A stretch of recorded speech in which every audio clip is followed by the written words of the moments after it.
వీక్షకులందరికీ నమస్కారం. జూన్ నెల 2వ తారీఖు దేవగురువైనటువంటి బృహస్పతి కర్కాటక రాశిలోకి సంక్రమణం చేయబోతూ ఉన్నారు.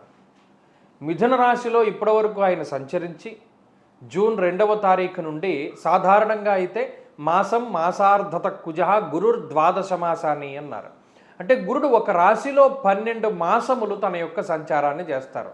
అసలు లెక్క ఏంటి అంటే మన పూర్వీకుల యొక్క బుర్ర ఎంత గొప్పది మీరు పరిశీలన చేయండి.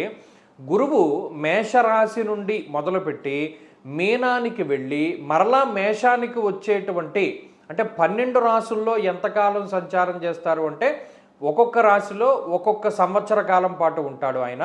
12 సంవత్సరాలు పడుతుంది అంటే మేషం నుండి మళ్ళా మేషానికి రావడానికి. ఇక్కడ సైంటిఫిక్గా కూడా మీరు అబ్జర్వ్ చేయండి, సూర్యుడి చుట్టూ గురుడు తిరగడానికి పట్టేటువంటి కాలం 12 సంవత్సరాలు. మన భూమి సూర్యుడి చుట్టూ తిరిగి రావడానికి ఎంత టైం పడుతుంది?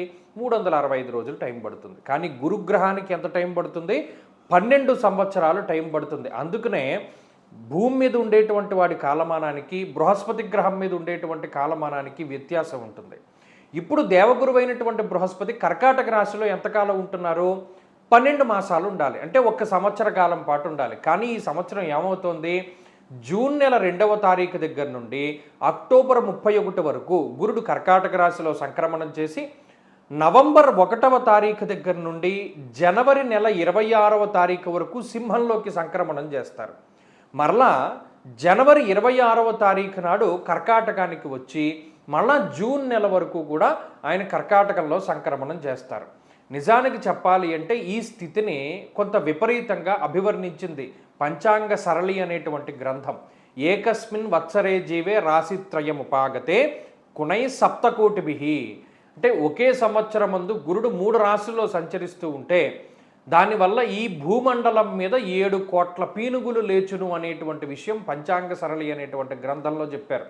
కాబట్టి అందుకనే మనకి ఇంధన సమస్యలు లేకపోతేనేమో ప్రకృతి వైపరీత్యాలు, యుద్ధ వాతావరణము, ప్రజలు ఇబ్బంది పడ్డము, ఇటువంటివన్నీ మొదలుపెట్టి ఏదో కొత్త వైరస్ వస్తుంది, హంటా వైరస్ అని ప్రచారం జరగడం, ఇవన్నీ కూడా ఏమిటి, దీనికి ఏంటి సంకేతం అంటే రాబోతూ ఉన్నటువంటి వైపరీత్యాలకి.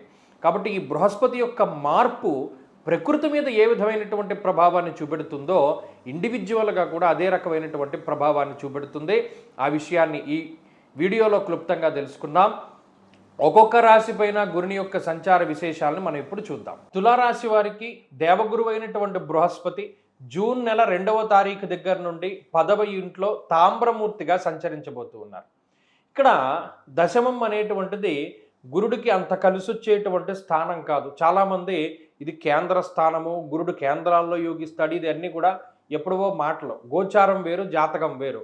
కాబట్టి ఎవరిని నమ్మకండి. జాతకంలో గోచార దర్శినిలో లేదా ఈ గోచార భాగలో ఏదైతే చెప్పబడి ఉన్నదో అదే ఫలితం వస్తుంది. గురుడు 10లో ఉంటే యోగిస్తాడని చెప్పిన వాళ్ళందరూ కూడా మీరు ఆలోచించుకోవాలి, వాళ్ళు ఎవరికి శాస్త్రం తెలియదని అర్థం. సరే, ఒకళ్ళ గురించి మనం మాట్లాడడం ఎందుకులే, కానీ ఇప్పుడు దశమంలో గురుని యొక్క సంచారం. ఇక్కడ ఒక మంచి విషయం ఏమిటి అంటే తామ్రమూర్తిత్వం వచ్చింది. ఈ తామ్రమూర్తిగా ఉండడం వల్ల ఆయన ఏ ఫలితాన్ని ఇచ్చినా 20%, 25% ఫలితాన్ని ఇస్తాడు. మంచైనా చెడైనా. మంచి అయితే మనకి 25% వచ్చిందంటే కొద్దిగా బాధ, కానీ చెడు 25% వస్తుంది, అది మనకి సంతోషం. ఎందుకు? ధాన్యనాశో ధనచ్ఛేదం వృధా సంచరణం భయం అన్నాడు. దశమంలో గురుడు సంచరించడం వల్ల కారకో భావనాశాయ, వృత్తి కారకుడే గురుడు కాబట్టి ఆయన దశమంలో ఉంటే వృత్తిని పాడు చేస్తాడు. ధాన్యనాశో ధనచ్ఛేదం అంటే డబ్బు పోతుంది, ధాన్యం పోతుంది, సంపాదించుకున్నవన్నీ పోతాయి, లేదా దాచుకున్నవన్నీ పోతాయని కొన్ని గ్రంథాల్లో చెప్పాడు. కాబట్టి ఇక్కడ గురుడు దశమంలో ఉండడం వల్ల ఏమవుతుంది?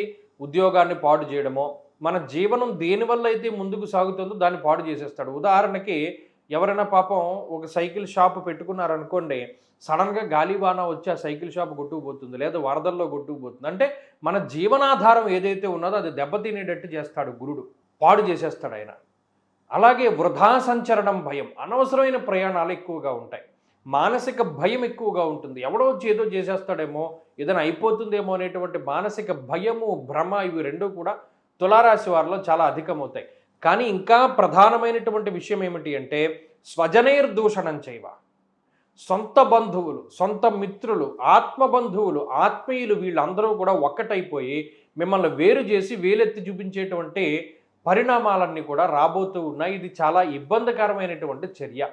తులారాశి వారు దేని గురించి బాధపడాలి అంటే, సరే డబ్బు పోయింది, సుఖం పోయింది, అధికారం పోయింది, దర్పం పోయింది, ఇవేవి పోయినా మనకి పర్వాలా. కానీ సొంత బంధువులు ఎప్పుడైతే ఇంతవరకు మీరు సేవ చేసినటువంటి వారు, మీ వల్ల మెప్పు పొందినటువంటి వాళ్ళు, లేదా మీ వల్ల సుఖాన్ని పొందినటువంటి వాళ్ళు, మీ వల్ల లాభాన్ని పొందినటువంటి వాడు మీకు వ్యతిరేకంగా మాట్లాడుతూ ఉండడాన్ని మాత్రం జీర్ణించుకోలేకపోతారు. దానికి గురుడు కారణమవుతారు. ఎందుకు అంటే, గురుదృష్టి కుటుంబ స్థానం మీద పడింది, గురుదృష్టి చతుర్థ స్థానం మీద పడింది, గురుదృష్టి షష్ఠ స్థానం మీద పడింది. ఆ మూడు కూడా డీయాక్టివేట్ అయిపోతాయి.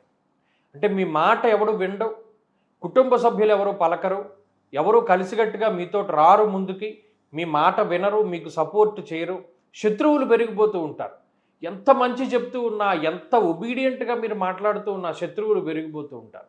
వీటన్నిటికీ గురుడు కారణం. ఏమంటే మరి ఇలా ఉంది టైము, మరి మేము ఏం చేయాలంటే బాగుపడాలి అంటే ఒకటే విషయం దృష్టిలో పెట్టుకోండి.